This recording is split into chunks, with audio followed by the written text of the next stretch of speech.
Greetings hobbyists, this is Artisans of All, and Blender 5 is bringing a whole load of changes to the Array Modifier, and it is awesome. So from the 8th of October, the beta version of Blender 5 has been available, but the Array Modifier is undergoing a big change where it is going to be more based on geometry nodes, and that is giving us a huge number of options which I'm really excited to see. Now I'm in the alpha version of Blender 5, you can see that in the bottom right hand corner, but there shouldn't be any changes between now and when the beta is released, and that means it's just bug fixing. So one of the things you need to know is that at the moment, if you're using Modifier List, which is another of my favourite add-ons which is free, you're going to need to turn that off because this isn't going to work as well with it because it's got menus that change and that doesn't work in Modifier List at the moment. So what we're going to do is talk through the Array Modifier, the different versions of it and all the different settings that you've got. We'll do this bit by bit, so jump forward and backwards depending on what you need to look at. So I've got my cube here, we're just going to click Add Modifier, and under Generate you'll notice first of all you've got the old version of the array, so if that's what you prefer to use, go for it, knock yourself out, I don't know why you would. But we've also got the new Array Modifier. And firstly, we've got a load of widgets that get associated with this, which are really cool. I'll talk about those in a little bit, but for now I just want to talk about all of these options that we've got. Now the first thing that's really exciting is we don't just have one version of the array, we've got loads of different versions we can pick from. And now while some of them, such as the curve and the transform, is things we've always been able to do, things like the circle are totally new unless you're using some form of add-on, so it's great that this is here. We'll start with a line and let's talk about what we can do. So firstly we've got our count, which as always just changes the amount of each of these objects we've got. I'm just going to change that offset slightly so we can see what we're doing. So pretty much the same as it always has been. This is what gives us more versions of the object that we're arraying. We've also got relative and we've got offset. So we've always had this before, it was just set up in separate menus, but now as you jump from one to the other, it just works entirely off of itself. Now, one limiting factor is occasionally you wanted to use these both together to move it one of itself and then a little bit extra.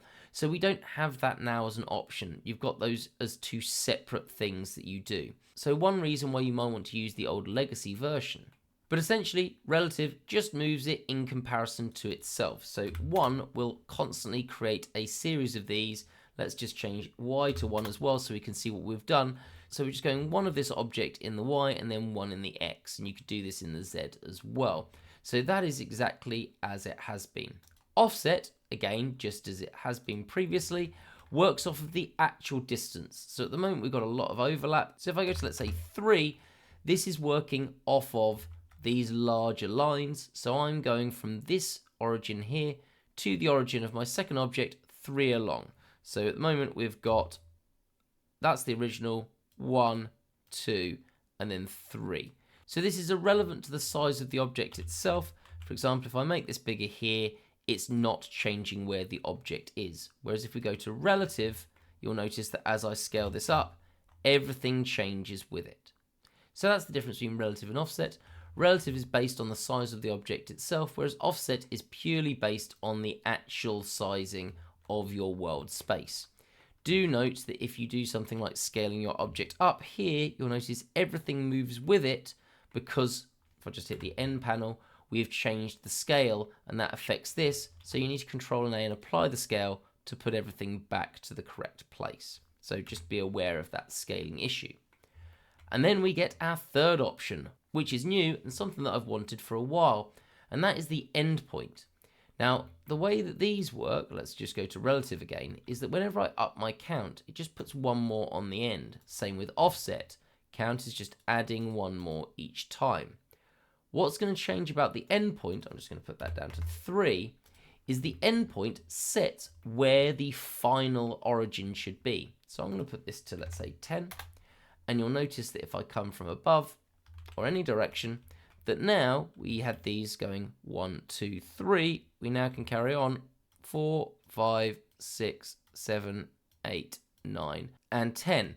So our translation is from the origin of our original point to where the origin of our hypothetical last point is, which would be in the center here where my mouse is. Now this is wonderful that we can do this, because what we can do with this, if I let's say up this to 15, is now when we up our count, instead of it being added on the end, it's added between the objects. So we get to say how far we want our first and last object to be, and then choose the count within it. So if you're doing, for example, crenulations on a castle, if I just bring in a cube, there we go. What I can do is just set my endpoint there to somewhere that's about right. I could obviously do this exactly, and then say, yeah, that's the number of crenulations I want. No, actually, I want another one, or I want a lot less. So this is really helpful in being able to deal with real-world spaces, as opposed to when you're doing it through the other methods, which could make this really annoying trying to do this in a relative way, where let's just put this down to 0. You start doing this and you're going, oh yeah, okay, I'm happy with that. Oh no, I want to change the count. Oh, now I have to change it again. So this endpoint version is really handy. I'm really excited about this. Now I've also gained some options that weren't here before, and these are things that we used to have to do using our transform option, or basically doing this via another object. So what we can do now is say that we want each copy to be rotated a certain amount. So for example, on the x-axis, I could rotate each one 20 degrees, and you'll notice this one's rotated 20, 40, 60, and each one that we add on will be rotated more. So again, a really, really nice addition to this, and we can do this in whatever direction that we want as well. So I could do that in the z-axis. Really, really liking this.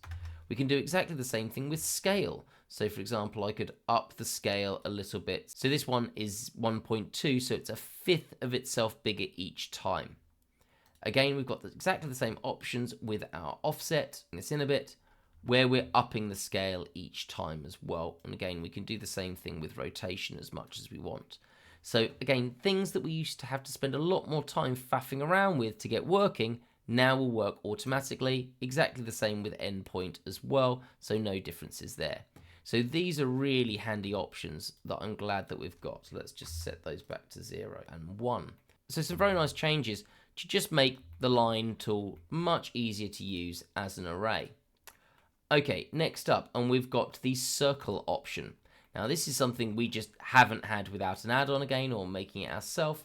And we've got some options of how we're going to do this. We've got a count, or we've got distance. We'll stick with count for now. And importantly, we've got our radius. Now our radius just controls on an imaginary circle that's basically like this. What's the radius of this circle? I appreciate that was a very horribly drawn circle. So we can make this bigger or smaller. And we can change our count to have more or less of them. We can change whatever axis this is working on. The moment this is coming from above, we could change this to be in the x-axis or the y-axis. I mean, this is just absolutely awesome that we can do this so quickly now. So that is using our count. We can also do it on distance, and that's on degrees. So not an actual physical distance, but a degree distance. So at the moment we're on 45. And this is really handy as well. Let's say, for example, I want it to be every 30 degrees. Now, once again, be careful if you're scaling, because if I try to scale this object down in object mode, this will affect the radius. Because the scale affects the radius, you're often better off coming into edit mode, S, and scaling that down. So that was just tabbing into edit mode and changing the size that way. So I really, really like this for what we can do. Now, the other thing that we can do, let's just bring this back to count, is we can change this from a full circle to an arc. And that just gives it an extra option of how much we want this arc to be. So at the moment, the sweep angle is 180 degrees. So basically 1/2 of a circle. I could change this to -180 if I want to do the other side, or maybe -90 if I only want this to be a quarter. Let's just down that count to somewhere in the region of 3. And once again, I can change that count to be an angled distance. So for example, this is 30. So now there's 30 between each, with the first being at 0, 30, 60, and 90. What a really nice tool. And I actually think they might have taken this from ND, which was an add-on for free, and they had a tool that was very similar to this. It's just nice that this has been combined into this array function. Right, next on our list is the curve function, and if I bring that up, all of our array disappears. Let's just bring back our line for a second. What we need is a curve for this to work, so let's just bring in a curve. Let's do a Bezier curve, and let's just scale that up. And then all I need to do is come here, go to curve. Notice that it's disappeared, which can be annoying if you click off of this. Remember, you can come into your top right hand corner where you've got your object outliner and select our cube again. So even though it's not visible, you can still select it, and then I can click on our curve, and we've got our similar options. I'm going to go to count. So at the moment we've got 3, and then I can up that. So this is working in a similar way to that line with our endpoint setting, where it works off of the first point and the end point of this line. Let's just bring that back to our curve. You'll notice how quickly you can just jump between these different versions. It's so fluid, really, really like this. So again, count, we've got 4, we can up this as much as we want. We've got our curve object selected here. We have got this one of relative space, and it says if you don't use this, then it's sort of going to put it at the size, or effectively use the scale of different things. So at the moment I've scaled this up. If I control an A and apply the scale, then it goes back. So what you're doing here is you can have a much bigger arc, and you'll notice if I annotate on this, it's still sort of doing the same shape. I appreciate that's horribly drawn again, but it is working off of the scale of this, which is scaled as 1, whereas this has been scaled up, and I haven't applied the scale. So if I put relative space back on, it now is taking into account the scale of this line. Or if I take this off, as soon as I apply the scale of this line, it then goes back because they're both at scale 1. So just something to bear in mind with that relative scaling. I've got a feeling I'll just keep that on all the time so I don't have to faff around with the scales. But if you get something weird, that might be the box that you're having a problem with. The other thing we can do is distance. So at the moment I've got 1, so this is going to put 1 cube per distance along the line. And if you get this distance making one object go further than the end of the line, it will just disappear. So another nice option. Now we do have one other thing which I want to talk about here, which is this per curve. Now that, if I just come in here, if I come into this curve, go into edit mode, A to select everything and Shift and D, you'll notice that we can get 2 curves that are the same object. This is still this one Bezier curve. Let's just get rid of that so we can see this a bit better. And while this is working, this per curve means, let's just do count for now, we've got 3, and that will happen per curve. So we can just keep adding in curves here. Or we could go into our curve and start being able to draw additional curves, and this will add 3 on each of these additionally drawn curves. So this is why this is going to be handy. This drawing tool makes this really nice. And that makes this really useful because what I can do is go into vertex mode A and delete out all of these vertices. So now we don't have a curve, but we do. It's here, and just like the cube, we can still select it. But if I go into mesh and bring in, I don't know, a UV sphere, let's just up these to 64 so they're nice and smooth, and S to scale them up. What we could do is come into our curve, tab into edit mode, even though we don't have a curve, go to surface, and now I can draw on this surface and I get these cubes. So every time I draw a line, I get 3. Right, let's go back quite a way.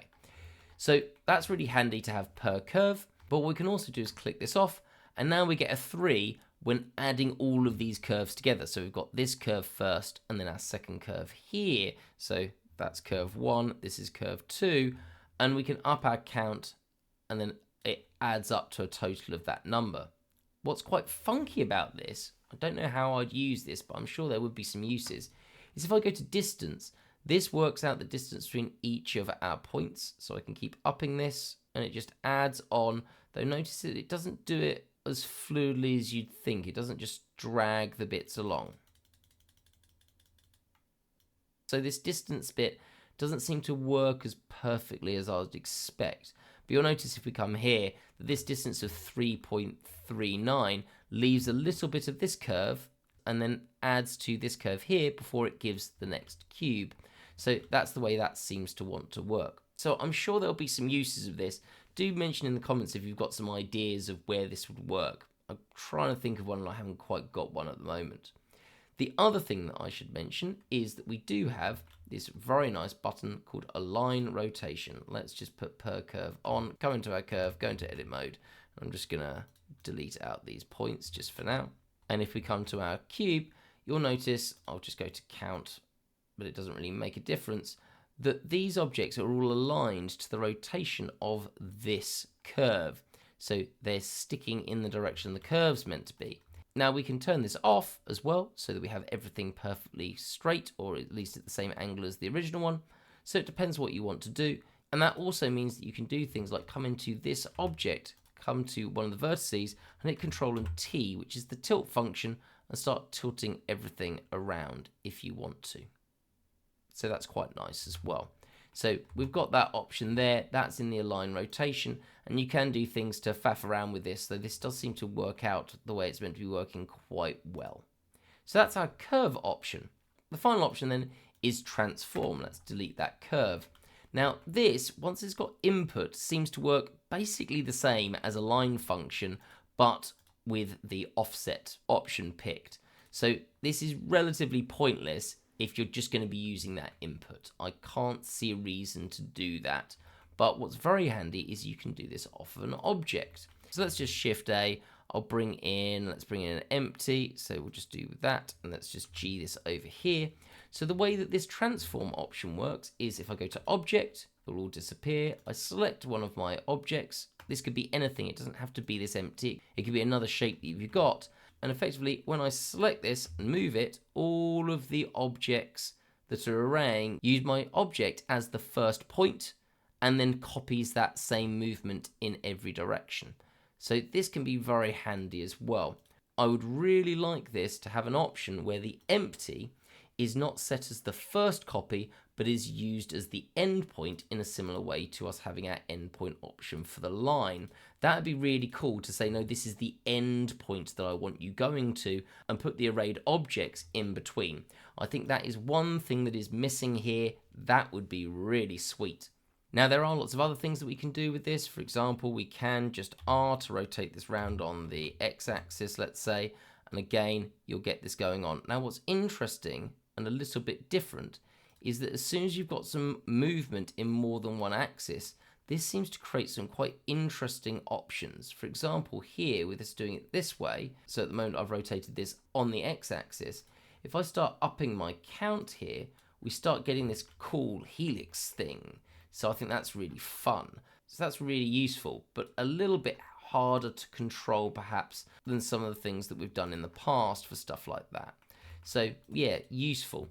Most of the time what people used to do, let's just bring back that empty to somewhere here, is that we use this to rotate around and changing the direction of our object, but we don't have to do that now that the line option has this rotation option there. So I can see uses for this, but this helix thing was quite a cool one, so something like that. So we can do funky things with that there. We can also do some quite fun things. If I just take this and put the rotation back to 0, let's just put those both to 0, is that if I rotate this just in one direction, so let's go there, is I can start affecting a curve as well. So I can possibly see some uses for this. I'm not sure why in most instances you wouldn't just use a curve. The other thing that's interesting here is that unlike the curve, we don't have an option to not rotate our cubes each time.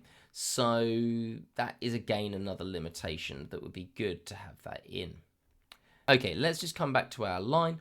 And I just want to mention at this point that we've got this gizmo. And this gizmo allows us to do a lot of things. For example, we can change our distance. You'll notice that it is changing on the offset here, so we can use a mixture of both. So this is quite handy. So we can do that. We've also got this set of, well, crosshairs, and that affects your count. So you can use that to increase or decrease your count very nicely. So they're quite handy to have. You can also do the trick with changing the rotation on here. So for example, there. And again, you can see what rotation you've got in your modifier box. So it's not something you're blind to. You can also change your scaling as well as you choose. I will say that it's a bit annoying that as this rotates, it doesn't change the scaling. So for example, that's in that direction, but if I changed it here, it would still be there, but it's in the direction of our original object, which makes me think maybe these should remain on our original object, not on the second object. So I think this placing might be a little bit off here. I think that should be on the original, but I can see arguments both ways. So we can do the rotation, we can do the scaling. So this gizmo gives us all the control we've got over here, but we can do it on screen instead of having to type things in or play with this. It depends what you like. If you could select this and use control or something like that to snap it to something else, I think that would be really good. But at the moment, I don't think that functionality exists. So the final thing I want to show you, again, really excited about this. I think this has got an amazing amount of potential. Let's just change that offset a bit there and then up this count to a few more, is that we've got a randomize button. Now, what this will do is allow you to, shockingly, randomize different values. To do this, let's just come in here and G and Z that up. So we've got something like this.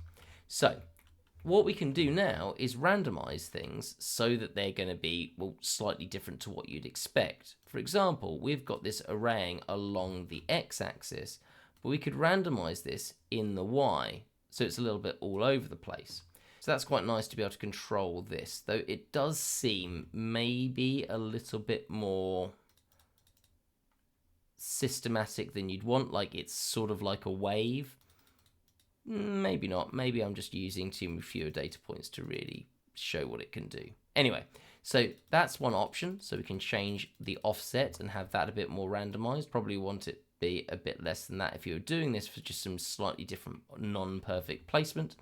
You can also change the rotation on different axes. So for example, I could have this on the z-axis, just a little bit more random. So again, some of them are going to be rotated more than others. Also really handy, it just keeps everything from being too perfect. You can do the same thing with scaling. Now, scaling we can change to be uniform, so everything is bigger or smaller, which is quite handy. Or we can change this by specific axes, so I can just have it maybe in the z-axis.